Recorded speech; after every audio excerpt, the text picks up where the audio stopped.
नमस्कार, मी निकिता. सेलिब्रिटी प्रमोटर्समध्ये आपल्या सगळ्यांचं खूप खूप स्वागत आहे. सध्या आपण आलो आहे झी टॉकीजच्या महाराष्ट्राचा फेवरेट कोण या रेड कार्पेटवर आणि सगळी स्टार कलाकार मंडळी आपल्यासोबत आहे आणि सध्या एक ग्लॅमरस व्यक्तिमत्व आहे ती म्हणजे दीप्ती ताई. हॅलो ताई, कशी आहेस? मस्त, खूप छान.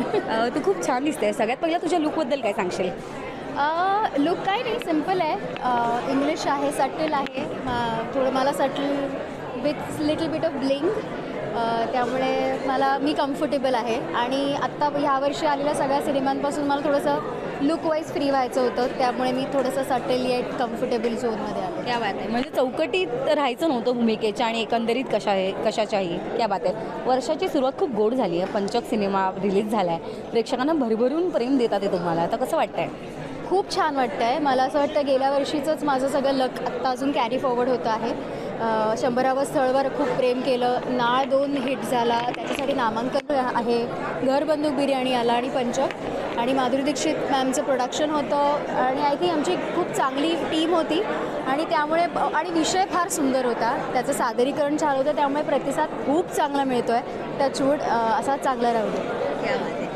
काही अपकमिंग प्रोजेक्ट आहेत जे प्रेक्षकांसोबत शेअर करावायचे वाटतील येत्या वर्षात? गुलदस्त्यातले गुलदस्त्यात राहू दे, पण असे त्या व्यतिरिक्त काही असे मराठी भाषेत म्हणायचं तर 100वा स्थळचा भाग 2 आता येणार आहे. त्याचं प्री प्रोडक्शन चालू आहे आणि काही वेगळ्या भाषेतल्या सिनेमांबद्दलचं प्री चालू आहे आणि बाकी काहीच बोलू शकणार नाही. पण येस, काही मराठी सिनेमे पण माझे रिलीज होणार आहेत, पण आता ते ह्यावर्षी नक्की कधी होतील याची मला कल्पना आली की मी तुम्हाला सगळ्यांना सांगू शकते. म्हणजे ताई आपल्याला हिंदी सिनेमांमध्ये दिसणार आहे की तामिळ, दाक्षिणात्य, कुठल्या सिनेमामध्ये? Never know. क्या बात आहे. म्हणजे काहीतरी सरप्राईज असणार आहे दीप्ती ताईकडनं आपल्याला, हे म्हणायला हरकत नाही. क्या बात आहे. या व्यतिरिक्त एक वेगळा प्रश्न की गेले अनेक वर्ष रेड कार्पेट होत आहे आणि एक वेगळा ग्लॅमर प्राप्त होतो आणि खूप अपडेट होत जाते मराठी इंडस्ट्री. सो त्याच्याविषयी कसं वाटतं? मला उलट माझी मराठी माती खूप आवडते.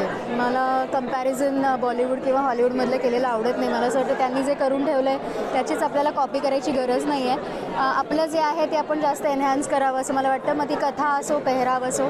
तर मला उद्या तू असं सांगितलंस की रेड कार्पेट असलं तरीसुद्धा साधीच आहे, तर मी साध्या आपल्या अटायर कॉटनच्या कुठल्याही कपड्यांमध्ये मी यायला तयार आहे. सो मला असं वाटतं ते मी जास्त चेरिश करते माझ्या खऱ्या आयुष्यामध्ये.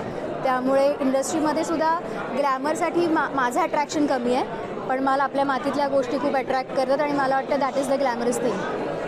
Thank you so much. थँक्यू.